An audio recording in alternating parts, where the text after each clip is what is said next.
If you were anything like me and you're just thinking horses, come on, what's wrong with horses? They're so cute. Then you have a home here. Welcome to the Go Show, celebrating all things outdoors in this beautiful outdoor playground of a state that we live in. Joining us is the John Koleszar. John, why are you involved in horses? Are you some kind of rancher? Are you some kind of horse guy? What's going on with the horses? Because I see them down at the river and they're just so cute. You know, you want to take a picture of them. You want to go see them. Why in the world do we have a problem with horses, sir? Well, where do you want to start? First of all, I'm not a rancher. I'm a conservationist. And one of the things that I've highly believed in all these years is a balance in nature. And yes, man tends to screw things up as often as possible. But what we have now in Arizona, which is mirrored equally, if not worse, in Nevada, is that we have a dominant species without a predator that has been allowed to increase and multiply without any restrictions over decades. Burros, the BLM is doing a great job of attempting to reduce the numbers, but horses in particular in 3 locations in our state have been left unfettered for way too many years. Let's take it in 3 steps. First of all, let's go to the Apache National Forest. That process of removing the excess feral horses, and they were determined to be feral by a federal judge almost 2 years ago. Those horses came over during what was called the Bear Wallow Fire or the Wallow Fire back in 2011, 2012. And with the fences down, the horses came from the White Mountain Apache Tribal Reservation. They were their horses.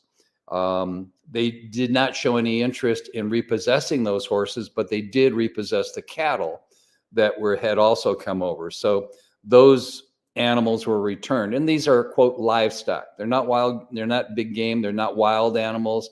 They are livestock. On the reservations, they have some fairly significant problems with unadoptable horses. And particularly the Navajo reservation, they have probably close to 75,000 horses on their reservation in the Four Corners area. And at one point they were contemplating a hunt, which they put together, and then public outcry from the wild horse advocates shut that down before it really got any legs. Right. But we've removed a lot of the horses, I think it's over 500 now, that have been removed from the Apache reservation. They were put up for adoption. There was an online auction. Some of the horse advocates bought them. The horse advocates are attempting to keep them in, quote, family bands, okay. Which is, admirable to some extent, but a little bit ludicrous in another.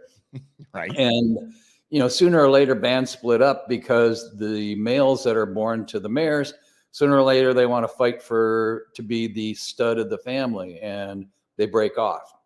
So we've removed 500 of them there. On the Sitgreaves portion of the National Forest, which is Heber and Overguard area, we had the Rodeo Chetasky fire in 2002.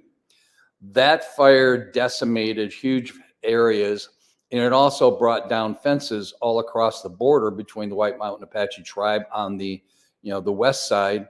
And what happened was we could not repair those fences for a period of 5 years. Standing timber after the fires, we couldn't camp. You couldn't do anything in there because it was dangerous.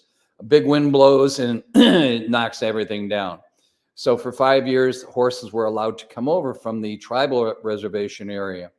The problem began in 1973 when some advocates here indicated they thought there were some wild horses, and there were 7 that were documented in the Black Mesa Ranger District area. Okay. So they received 19,000 acres as a wild horse territory. That was all well and good. There were no studs in that group of 7, and they died off in the mid to early 1990s. And that's by Game and Fish reports, that's by surveys, that's by the forest themselves. After the Rodeo Chetasky fire, they came over in droves.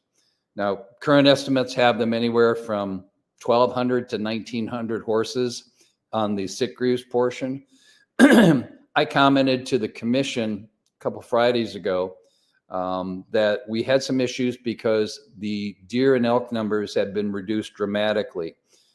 Back in 2011, there were 675 deer tags. and that unit, which is called 3C, it was considered an alternative management unit. There were good animals. It was a prized area to hunt in, and because of location and the number of animals that were available. This year, we're down to a total of 130 tags. That's it for archery, for firearms, early on lake hunt, just 130. Okay, now John, 1 second here. Now you got everybody's attention, okay? Because now you're talking tags, but I want to get to that. So basically, what we see now is we see exploding populations that nobody knows about because we think, what? There's just a couple dozen down there, hanging out by the river. What's the big deal?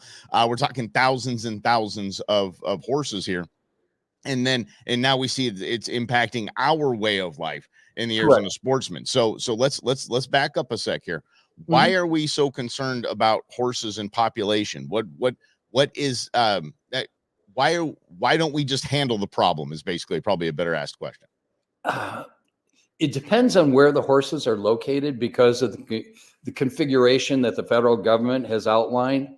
If they are in a wild horse territory, then they are it's designated as theirs. They are the predominant species. The problem, however, is that our past representatives in government had no idea of the boom that would happen when you don't have a predator and they do what they do best, which is eat, defecate, and breed. And they do that well. So consequently, and here's the key, one of the key features is the BLM uses the statistic of 80-some thousand horses in the West, which is probably true according to BLM. That's not a big deal. 80,000 horses spread across the West would be manageable, maybe at best, but in certain circumstances have to be culled out. What's reality is that doesn't include state trust land, private land, national forest, monuments, or tribal lands. Oh boy. Now, I've done enough research through studies that have been done by the wilderness associations and by Scientific Americans, et cetera. And their number is there's over 300,000 horses that are feral/wild across the United States. Okay, so 80,000, but we're dealing with 300,000. Correct. Oh, geez. Okay. That's the number. And the sad thing is that there's nobody who wants to adopt them. The BLM has a management program each year for housing these unwanted horses. There's approximately 55,000 that are now sitting in what I call horse hotels. They're not hotels. What it is vast tracts of 50,000 acres plus where the ranchers are paid to keep the horses until somebody wants to adopt them.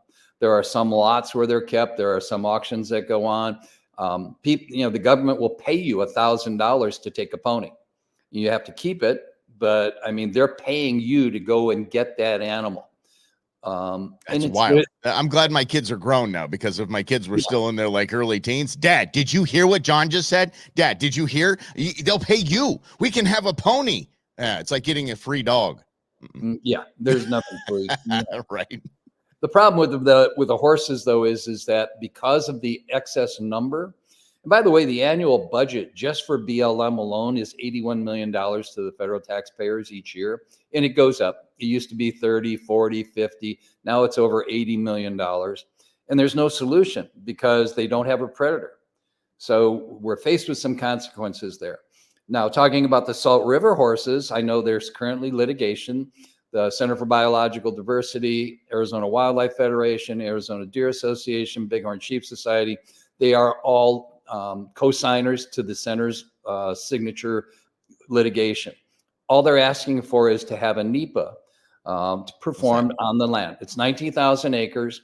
And anybody who drives it, if you go by the Beeline Bush intersection, you see a lot of horses. If you go just over the first hill that they have, it's a feedlot. That's the only place that they keep the horses. And they're down by the river during the summer. They enjoy playing in the water, and it's great if you're kayaking and you want to see some horses. The problem is they are habituated. These are not wild horses. If you've ever been to Montana or Wyoming, you'll see a wild horse band in the distance. As soon as they see you, they turn tail and they're moving. These horses, people walk among them. It's a dangerous situation. Yeah, but a habituated 1,200-pound animal that could get angry with you at any given moment, that's not a good sight to see. What's a NEPA? National Environmental Protection Agency. Thank you.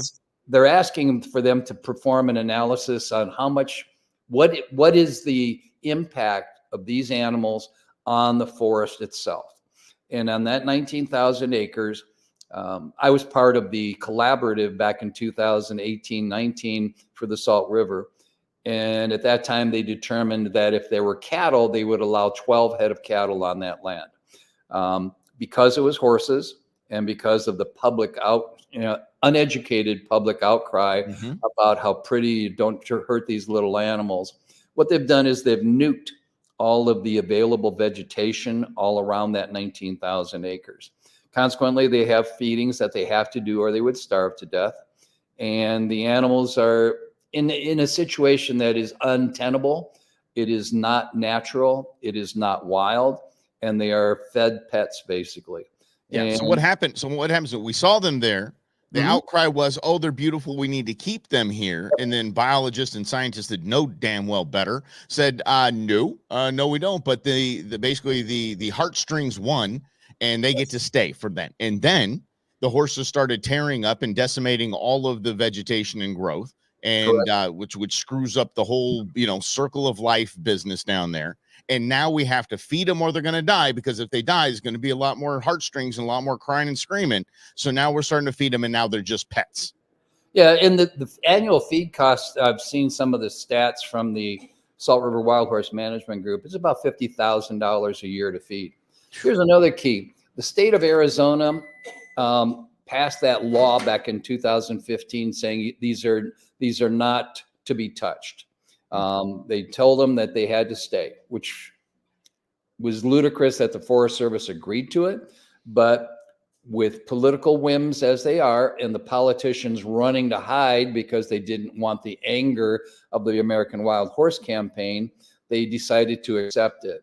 Now, 9 years later, we're faced with the fact that you've got nuked territory. There's no deer, javelina, nothing else that's out there because there's no food. There's no point to it. Now, you'll have incursions once in a while in the spring when everything comes up and there's decent rains, and we've been fortunate to have had some. But by the time May and June come around, there's nothing left to eat. Right. And by the time August is there, they have to feed them. So that's the cycle that we've put ourselves in. And all they're asking for is a balanced, for the forest to take a look at it in a judicial process rather than a voting process as to how many animals should be there. And if they follow the stats that our collaborative, over 75% of us agreed on, was to have maybe 30 to 40 animals, that's great. They would get back to being more wild because people wouldn't see them. They wouldn't be walking among them all the time. Yeah. And quite frankly, I blame a lot of lazy people who don't want to have to go out and find animals, but they want to see them by the side of the road so they can pull over, take all their photos, walk up close to them. Great photo opportunities. But these are not wild anymore. That's all they are. So that's the juxtaposition of three scenarios that we have right now. And what people don't know is that in other units across the state, we are having the same impact. Up in the Kaibab Unit 9, because of the Wallapai and Navajo horse issues and their fences being down there, we're faced with the same situation. We have way too many horses, and it's driving other wildlife out. Okay, so driving other wildlife out. Let's focus on that. And this is John Koleszar joining us, talking about our feral horse problem. And if you don't know John Koleszar, you haven't been hanging out in the outdoor world too much. You need to get more involved. If you don't know who John is, you need to get more involved. John is, I don't think there's a title left in any of the conservation organizations that you have not held, my friend. And I'm just really happy to have you here. So let's talk about what they're doing to other wildlife. I know the last time we spoke, you were talking about one of the things that just blew my mind, stuck in my head at least, is the drinkers, is the big tanks that we fill, that we keep, so all the little animals all around can come and have their little drink of water. Even in the worst of times, we spend tens of thousands, hundreds of thousands of dollars making sure that these things are dialed in, and horses are doing what with them? The hardest part to watch is where in drought conditions in the summer, when there's a shortage of water, and it happens virtually every summer, a band of horses with a lead stud will make sure that they camp out on a water hole. Now, whether it's a dirt tank or whatever it is, they will camp out on it, and they will drive off all other forms of wildlife, including turkeys. I've got photos and evidence, time-lapse pictures.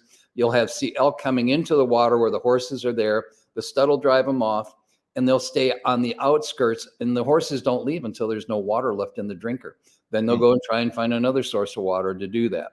So what we have, and here's the worst part, when you allow a drinker to go all the way down to nothing, if it's a dirt tank, for instance, on a dirt tank, when you do that, it dries out, it cracks, the bentonite cracks. When water comes in the future, it sifts all the way down. It's no longer sealed, so it's a worthless dirt tank. And that's the problem that a lot of these dirt tanks are facing. We put the bentonite in to make sure it's a solid base. We do everything that's right. And then you allow feral horses to go and exactly do what they're supposed to do. And by the way, that 19,000 acres that these horses are supposed to be on in the Sitgreaves portion, they're now occupying over 300,000 acres. So if you come up the top of the rim, as soon as you hit the Woods Canyon Lake turnoff, from that point all the way to Show Low, horses are on both sides of the road, all the way through almost to Heber. And that's a big problem. And nobody's addressed it. The Forest Service knows it's an issue, and they have requested and finally come up with a plan. They're going to release that draft decision sometime this summer. And that draft decision is going to reduce the number of horses there between 60 and 100. And they're going to try and keep them in that 19,000 acres that's been designated as wild horse territory. How do you do this? So we think, why don't we just grab the helicopters? Let's go. Let's start relocating these suckers. Let's I don't know, get out and, we're advocates for your Arizona Game and Fish Department. Why don't we open up a season on these bad boys? I know I'm the bad guy. I'll be the bad guy. I don't care. I'm looking for solutions here that doesn't screw up our entire ecosystem, because both John and I are conservationists. We're frontline conservationists. So we're all ideas on the table. What gets squashed first? What might be a viable solution to this?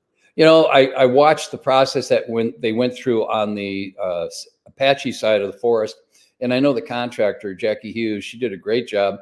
She put out what's called passive traps. And what they are big round pens.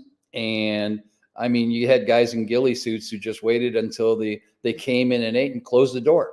Yeah. And then you back up a truck, you load them onto a trailer, and you haul them off. And here's the problem. When they're designated as feral, you have to capture, you have to call in the Arizona Department of Agriculture to have them vetted. You have to make sure they're fed and watered. Then you have to have a process where you post photos in an online auction. Then from the auction, that's the whole process. They governmented it, is what you're saying. Exactly. An easy solution for this very, very real, very big problem gets governmented. Yeah. Great. And it's not going to change.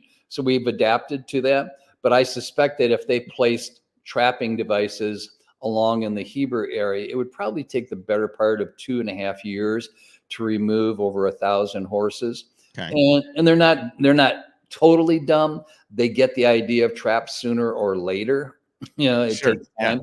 But we should stop calling them traps, though. We should call them pony pens. well, that's what they are. They're big pony. Let's win hearts and minds. Win hearts and minds, John. We got to get out. We got to get away from trapping. We ain't trapping these bad boys. It's just pony pens. It's like they're having a play date. It's amazing. And then you get to go to a pony hotel. It's awesome. Well, they do go to the horse hotels. That's right. Yeah. All of the ones that are going to come off the Sitgreaves are going there.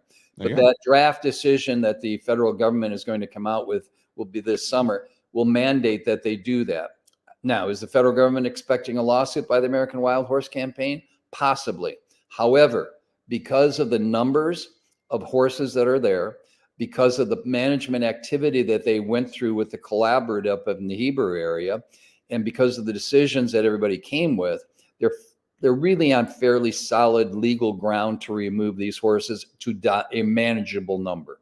Yeah. And the Game and Fish Department, unfettered now by former Governor Ducey, who was a wild horse advocate without science backing him, now they are taking steps as part of the action committee to remove them. And the commission and the department are both going to point to the federal government and say, look, we question whether these are, quote, wild. We believe, rightly so, that these came over from the Rodeo Chetaskai fire. They were part and parcel of the White Mountain Apache tribes horses that were there. And the White Mountain Apache Tribal Reservation has had a historic problem with the numbers of horses. Do some of them leave and go to Mexico for visits? Yes, we know that. It happens. Just like the Northwestern tribes in the United States, up in Washington and Oregon area, they regularly take truckloads of horses over the border to Canada. Canada has facilities where they turn them into zoo logs. Okay, wait, stop. Okay, they take them to Canada. And so obviously they're selling them to Canada. It's not just a free trip. Hey guys, we're going to Canada. Grab your Molson XXX. Let's do it. It's not that kind of thing. It's we're sold to Canada. Canada's going to take us to, can we talk like grown-ups here, a processing facility. Yes, they are. Okay. And what's a zoo log? A zoo log, it's an interesting thing. They found out that in all the zoos across the United States, Canada, and everywhere else, they do not survive well if you feed them beef. It's bad for the digestive system. So what they do is they create zoo logs out of the horses, which is as close to a zebra as you can get, or as close to a wild animal as you can get. Then they sell them back to the zoos in the United States so that we can import zoo logs to feed the horses, feed the big cats, because we cannot kill a horse in the United States. That's illegal. There are no facilities in the United States to remove horses.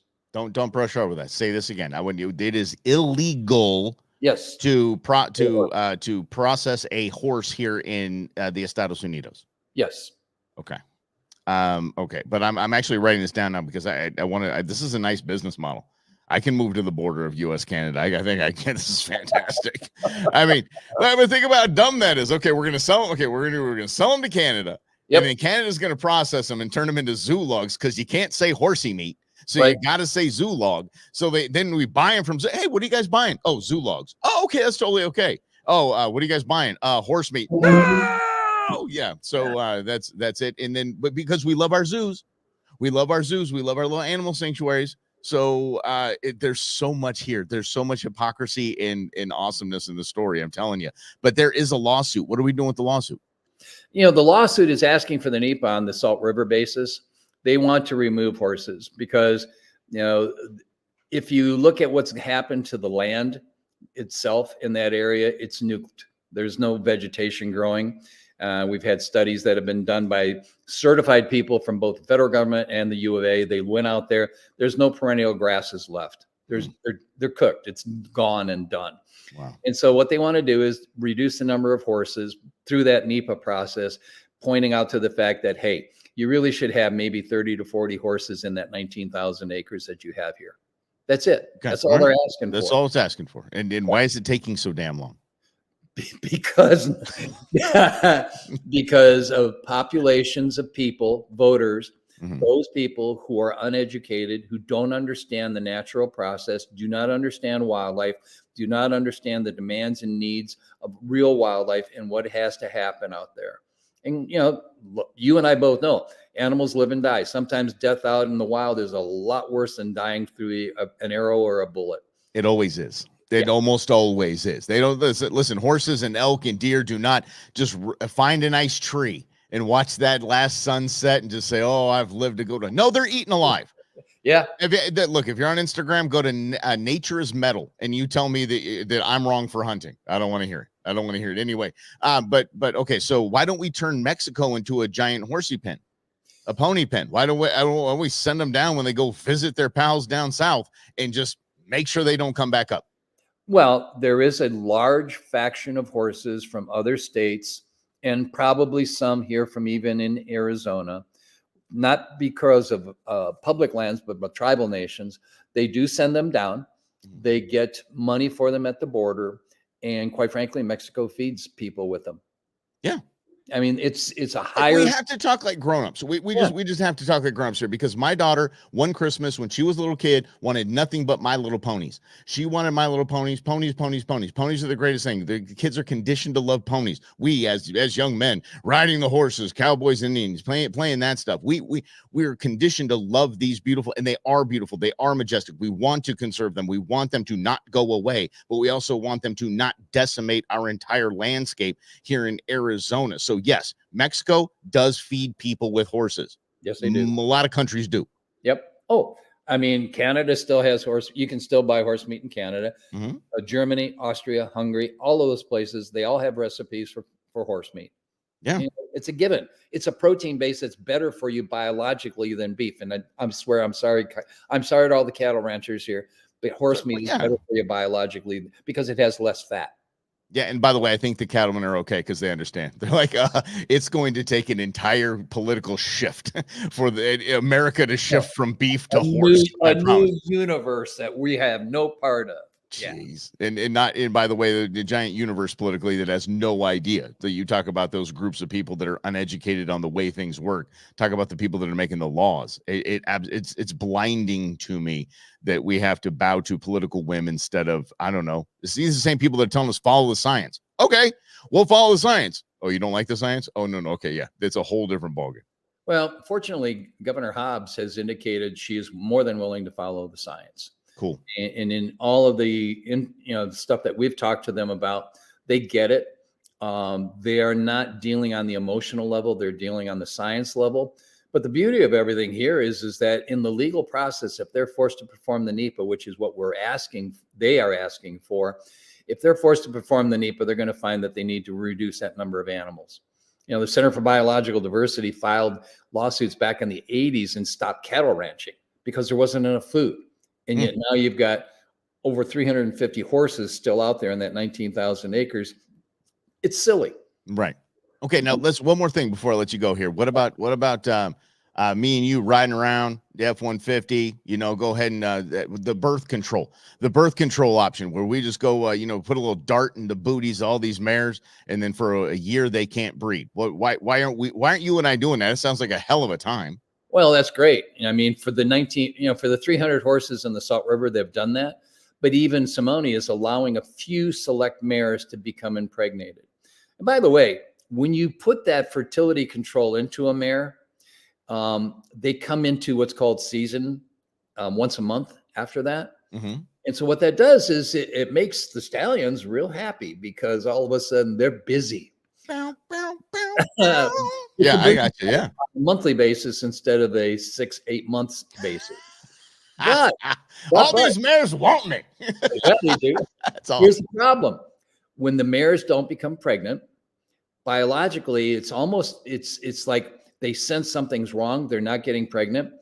Hey, Trigger over here didn't do so good. What about Phil down on the corner? He looks pretty good. Okay. And it causes band disruption. Oh, okay. All right. So if one guy can't cut the mustard, maybe I hear you.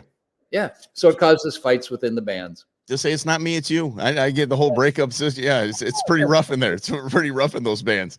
But I'm telling you, it seemed like a hell of a time. Okay, now you had to go get all science on me and birds and bees on me. I just thought we were going to get rolling around and just start popping these right in the booty and say we're good. Yeah, good for a year, good for a year, good for a year. No, not so much, huh? Well, and then look at it with 300,000 animals. Who's going to do the darting all day long? You got the F-150 that's going to run forever. Let's go. Yeah, heck yeah. We'll sponsor it. Come on, we can afford to sponsor that. That's awesome. We're doing God's work out here. We're making it happen. Are you going to document it? Are you going to trademark it? Are you going to do everything that's necessary? You're going to get bogged down in the federal paperwork? Are you going to pay the $1,500 per PZP shot? Per shot? Yeah.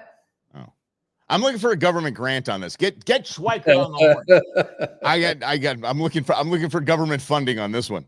Save the horses. The only way we can save them is to just give them a little birth control. I think both sides are in on this one. We're looking it up. Everybody come along with me on this one.